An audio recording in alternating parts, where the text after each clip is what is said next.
First of all we check చేసుకోవాలి. Volt 8 వోల్ట్స్లోకి మార్చుకోవాలి.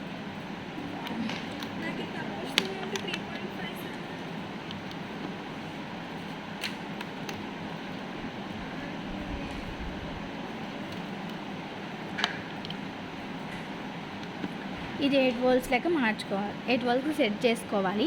8 వోల్ట్స్ సెట్ చేసుకున్నాక తీసేయాలి. అప్పుడు ఈ పాజిటివ్ అనేది R1Aకి R3Aకి కనెక్షన్ లేదు కాబట్టి కనెక్షన్ చేసుకోవాలి. సిరీస్ కాబట్టి మనం కనెక్షన్ చేసేది R3A connected to R2 connected to ground అయిపోయింది. ఇప్పుడు వోల్టేజ్ సెట్ చేయాలి కాబట్టి V1 V2 సెట్ చేయాలి కాబట్టి R1 పాజిటివ్,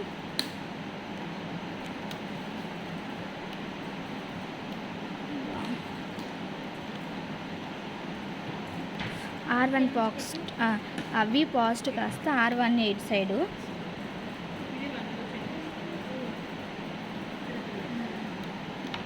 V నెగిటివ్ వచ్చేసరికి R1 ఇటువైపు. ఇలా చెక్ చేసుకున్నప్పుడు మనం 8 వోల్ట్స్ పెట్టినప్పుడు V1 అనేది 1.18 వచ్చింది. అర్థమైంది. అలాగే ఇప్పుడు V2 క్యాలిక్యులేట్ చేస్తే R1A పాజిటివ్, R3Aకి ఇటు సైడ్, V2 కనెక్షన్ R3Aకి ఇటు పాజిటివ్.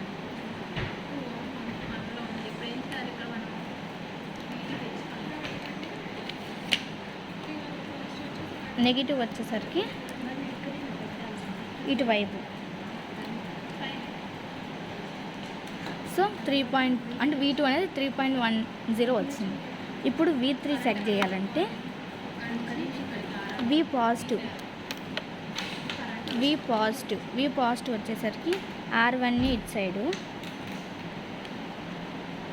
V నెగిటివ్ వచ్చేసరికి గ్రౌండ్కి 3.68 V3 వచ్చింది.